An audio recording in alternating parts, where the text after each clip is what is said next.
गोटे साधारण बिंदु थिबा वृत्त गोटे साधारण बिंदु थिबा वृत्त केमिति देख दुईटा वृत्त ये हला गोटे वृत्त S1 वृत्त ये वृत्तर ना हला S1 ये वृत्तर ना हला S2 वृत्त एई S1 S2 वृत्तटा टच करछि बा स्पर्श करछि को बिंदु रे P बिंदु रे तेणु एटा अंतस्पर्शी ना बहिस्पर्शी बाहर बाहर स्पर्श करिछि तेणु एटा कहबा बे बहिस्पर्शी वृत्त की वृत्त कहबा बहिस्पर्शी वृत्त बा एक्सटर्नली टैंजेंट सर्कल हला बाय कहला स्पर्शक वृत्त टैंजेंट सर्कल्स सेकंड देखो एटा होती ए हला गोटे वृत्त ता ना हला S1 आ गोटे वृत्त हला S2 ये वृत्तर केंद्र बिंदु एटी ए वृत्तर केंद्र बिंदु गोटे बिंदु रे टच करछि किंतु सेकंड चित्र रे कोन हेछि S1 कोन हेछि ना S2 टा S1 भीतर अछि कोडा बड़ वृत्त S1 कोडा सान वृत्त को बिंदु रे टच करछि ए बिंदु तो P टा हो जाबा स्पर्शक बिंदु किंतु S1 भीतर S2 अछि हला कि तो एटा अंतर्वृत्ति ना बहिस्पर्शी अंतर बा अंतस्पर्शी कहि परिबा एकु कोन कहबा अंतस्पर्श तो एटा हला अंतस्पर्श वृत्त बुझि पाइला बहिस्पर्श कोन अंतस्पर्श बाहर जदि स्पर्श कला एकु कोन कहबा बहिस्पर्श भीतर जदि टच कला ताको कोन कहबा अंतस्पर्श बुझि पाइला तेणु अंतस्पर्शी वृत्त कोन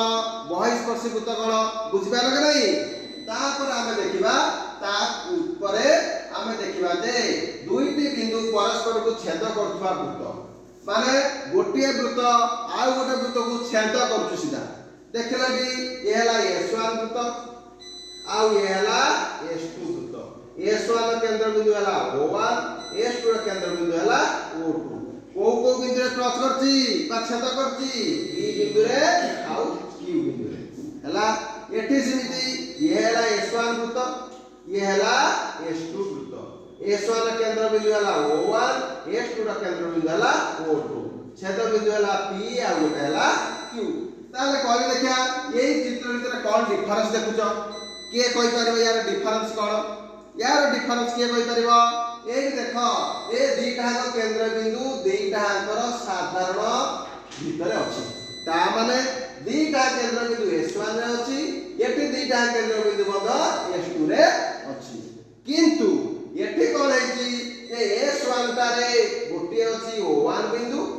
S2 रे O2 बिंदु ओ दुईटा बिंदु गोटे रे वृत्तर सेमिति कॉमन नाही बुझि पाइला त ये चित्र से चित्र भीतर तफात कोन जानि पाइला कि नहीं दुईटा बिंदु गोटे वृत्तर अछि को चित्र रे ए चित्र S1 रे मध्य O1 O2 अछि S2 रे मध्य O1 O2 अछि किंतु द्वितीय चित्र रे ओ ए जो O1 ता S1 रे अछि O2 ता S2 रे अछि ता माने दुईटा बिंदु कोन से गोटे निर्दिष्ट वृत्त रे नाही तो यार छेद बिंदु मध्य P तार छेद बिंदु Q यार छेद बिंदु P तार छेद बिंदु मध्य Q तो आ सब समान अछि बुझि पाइल कि नहीं तापर जदि हमें पढिबा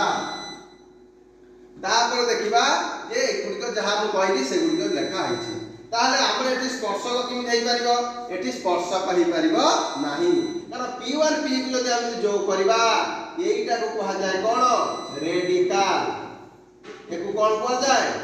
रेडिकल एक्सिस ये स्पर्शक हेई परिबो नाही बुझि पाइलो तेणु आमे भलो मन रख जदि दुईटाक वृत्त परस्पर को छेद कले स्पर्श कले नाही माने छेद बिंदु दुईटा बाहला ताले सेठी स्पर्शक हेई परिबो नाही तेणु सेठी कोन हेइबो रेडिकल पक्ष हबो तेणु P Q को गोटे कोन कहि परिबा रेडिकल बुझि पाइलो तेणु रेडिकल अक्ष उपरिस्थ जे